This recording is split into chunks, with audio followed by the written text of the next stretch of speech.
नमस्कार। आप देख रहे हैं 4 PM और मैं हूं अभिषेक मिश्रा। देखिए, पिछले कई दिनों से, लगभग 2-3 दिनों से बिहार के एक सरकारी बंगले को लेकर या बिहार की राजनीति दो सरकारी बंगलों के इर्द गिर्द घूम रही है। सरकारी बंगले को लेकर बिहार की राजनीति का पारा चढ़ा हुआ है और बिहार के दो सरकारी बंगलों के इर्द गिर्द बिहार की राजनीति घूम रही है। जिन दो सरकारी बंगलों के इर्द गिर्द बिहार की राजनीति घूम रही है, वो बंगला है एक 10 सर्कुलर रोड और दूसरा बंगला है 39 Harding road. 10 circular road Rabri Devi Lalu Prasad Yadav का पता है। बिहार के सबसे बड़ी राजनीतिक फैमिली यहां रहती है। तेजस्वी यादव भी यही रहते हैं। और 10 सर्कुलर रोड में लालू यादव राबड़ी देवी पिछले तकरीबन 20 सालों से रहते आए हैं, 19 सालों से रहते आए हैं। 2006 में ये बंगला उनको अलॉट हुआ था, राबड़ी देवी को अलॉट हुआ था बतौर पूर्व मुख्यमंत्री। लेकिन राबड़ी देवी को अब ये बंगला खाली करने का नोटिस मिला है और उनको 10 सर्कुलर रोड की जगह 39 हार्डिंग रोड का बंगला अलॉट किया गया है। हालांकि आरजेडी की तरफ से यह कहा जा रहा है बंगला खाली नहीं करेंगे, इस तरह के बयान भी सामने आए हैं। लेकिन एक दिलचस्प जानकारी और निकलकर सामने आ रही है। दैनिक भास्कर की रिपोर्ट के मुताबिक लालू यादव को यह सलाह दी गई कि नीतीश कुमार से बात कीजिए, नीतीश कुमार को फोन कीजिए, मुख्यमंत्री से बात कीजिए। लालू यादव ने साफ इनकार कर दिया। उन्होंने कहा कि मैं मुख्यमंत्री नीतीश कुमार को फोन क्यों करूं। तो लालू यादव और नीतीश कुमार के बीच फोन पर बातचीत नहीं हुई है। लालू यादव नीतीश से इस मामले पर कोई बातचीत नहीं करना चाहते और बंगला बचाने के लिए भी नहीं करना चाहते। तो दोनों भाइयों के बीच अभी नाराजगी है, गुस्सा है। दुश्मनी तो कभी हो ही नहीं सकती लालू यादव और नीतीश कुमार के बीच। कब कौन सा खेल हो जाए लालू यादव का दरवाजा नीतीश कुमार के लिए और नीतीश कुमार का दरवाजा लालू यादव के लिए खुला रहता है। तो फिलहाल ये एक दिलचस्प जानकारी निकलकर सामने आ रही है कि लालू यादव को यह सलाह दी गई कि नीतीश कुमार से बात कीजिए फोन पर, और लालू यादव ने बातचीत करने से इनकार कर दिया। बंगले को लेकर बड़ा बवाल है। इस बंगले को लेकर बहुत सियासत हो रही है। बिहार की सियासत का पारा चढ़ा हुआ है। एक तरफ रोहिणी आचार्य बिहार के मुख्यमंत्री नीतीश कुमार से पूछ रही हैं कि क्या यही आपका सुशासन मॉडल है और लालू यादव का अपमान करना क्या आपकी प्राथमिकता है।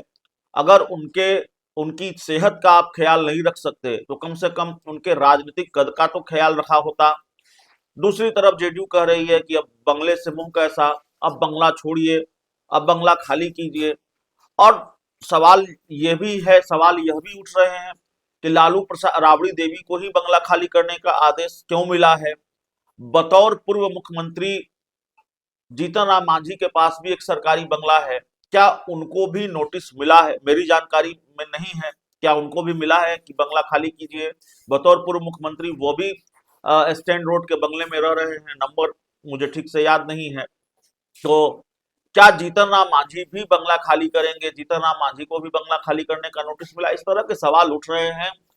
और नेता जो बंगला डिजर्व नहीं करते, सरकारी बंगला डिजर्व नहीं करते और पटना के सरकारी बंगले में रह रहे हैं, क्या उनको भी खाली करने का नोटिस दिया जाएगा या दिया गया है?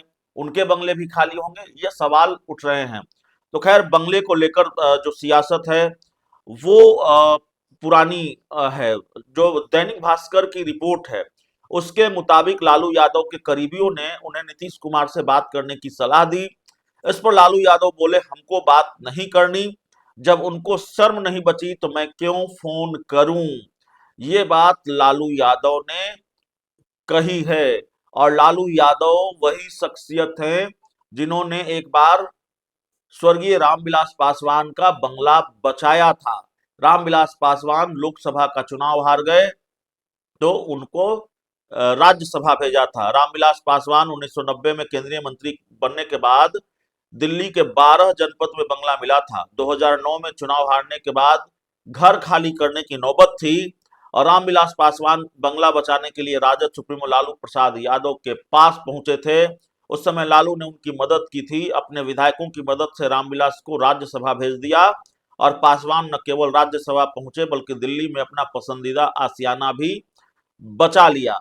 और जब उनका निधन हुआ तो आप जानते हैं चिराग पासवान को वो बंगला खाली करना पड़ा था, और जब वो बंगला खाली हुआ तो किस तरह का बवाल हुआ, बिहार की राजनीति, देश की सियासत किस तरह से गरमाई बताने की जरूरत नहीं है। और उस बंगले से क्या क्या तस्वीर निकलकर सामने आई, क्या आरोप लगे भारतीय जनता पार्टी पर, चिराग पासवान बीजेपी को लेकर भी कितने गुस्से में थे, यह भी बताने की जरूरत नहीं है। तो बंगले को लेकर सियासत हो रही है, बंगले को लेकर राजनीति हो रही है। और दिलचस्प जानकारी लालू प्रसाद यादव को लेकर आई कि जब उनके करीबियों ने उनको नीतीश कुमार से फोन पर बात करने की सलाह दी है, उन्होंने सिरे से इस बात को खारिज कर दिया है। वो नीतीश कुमार से फोन पर बात नहीं करेंगे, और यह भी कहा कि जब उन्हें शर्म नहीं बची है तो मैं क्यों उनको फोन करूं। तो ये जानकारी निकलकर सामने आ रही है। अब देखना होगा कि इस बंगले को लेकर बवाल और कितना बढ़ता है। दरअसल पटना में एक सरकारी बंगले को लेकर खूब बवाल हुआ था, और ये बंगला है 5 देश रत्न मार्ग, जहां बिहार के मौजूदा उप मुख्यमंत्री सम्राट चौधरी रहते हैं। इससे पहले तेजस्वी यादव रहा करते थे, सुशील मोदी भी इस बंगले में रह चुके हैं, तारकिशोर प्रसाद भी इस बंगले में रह चुके हैं, और उससे पहले तेजस्वी यादव, लगभग 3 बार तेजस्वी यादव इस बंगले में रह चुके हैं। और इस बंगले का जो इतिहास रहा है कि कोई भी डिप्टी सीएम या तो अपना कार्यकाल पूरा नहीं कर पाया या वो दोबारा डिप्टी सीएम नहीं बना। सम्राट चौधरी पहले डिप्टी सीएम हैं जिन्होंने इस बंगले के तिलिस्म को तोड़ा है, या इस बंगले को लेकर जो बात कही जाती थी उसको एक तरह से खारिज किया है। हालांकि अभी सरकार 5 साल चलनी है, अभी तो सरकार गठन हुआ है, आगे क्या होगा नहीं होगा। लेकिन इस बंगले में रहने की वजह से सम्राट चौधरी पहले ऐसे नेता हैं जिनका उल्टे और प्रमोशन हो गया है, वो गृह मंत्री बना दिए गए हैं। तो इस बंगले की हम बात कर रहे थे, 5 देश रत्न मार्ग के बंगले की। जब तेजस्वी यादव से इसको खाली करने के लिए कहा गया, सुशील मोदी डिप्टी सीएम हो गए, तो तेजस्वी यादव ने बंगला खाली नहीं किया, कानूनी लड़ाई लड़ी, कोर्ट चले गए, और जब कोर्ट का आदेश आया तब उन्होंने इस बंगले को खाली किया। तो बिहार में बंगले को लेकर बवाल रहा है, सरकारी बंगले को लेकर राजनीति रही है, और बिहार क्या देश में भी सरकारी बंगले को लेकर, खाली करने को लेकर अलग अलग कहानियां हैं। इस पूरी रिपोर्ट में इतना ही। बहुत बहुत धन्यवाद।